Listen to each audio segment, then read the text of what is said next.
So yeah, this is my caravan, and it's quite funny to live in a caravan. It's the first time for me. So we're 7 people living here.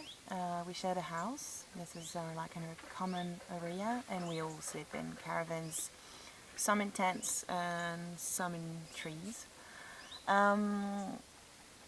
It's really challenging, to be honest, to live in a collective where you try and question the way you connect to each other, areas of knowledge, skills.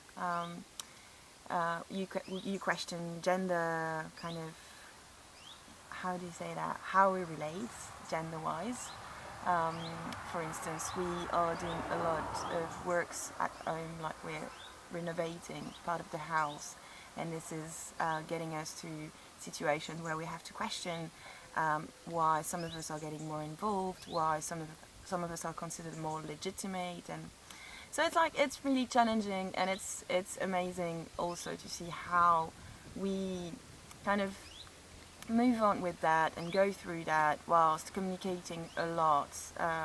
Some moments are really tough and intense because it's I mean everything, well, to my point of view, everything we do here is political, even the way we organize and what we decide to do and how we decide to do it. So it's always kind of trying and reflect on those political dimensions of how we live together. And then so there are those 7 people living here, but there are also like loads of people coming to stay for a while, passing by, and loads of people from abroad as well.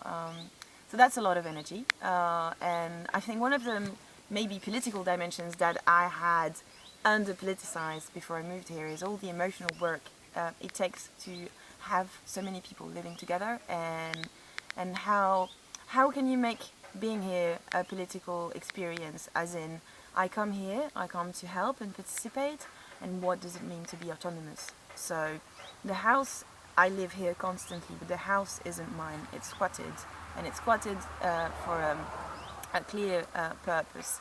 So if people come here, I don't want to behave like this is my house, but I want them to behave like if they're here, they are as in charge as I am of making it work. It means they should spontaneously think about doing the housework, for instance, or renovating or helping with the works.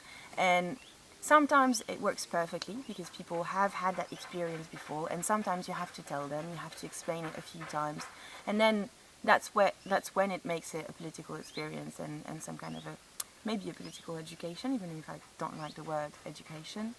So that's really interesting, and it's a lot of energy, it's a lot of emotional work, which is great. I think it's good to acknowledge that emotional work is also a political dimension that is crucial to living together. And it's making me learn so much. And sometimes it's really tough. And in those moments, being in my caravan, just reading, looking at the trees, and listening to, the sounds of the birds, and that's great. That's my favorite place, actually.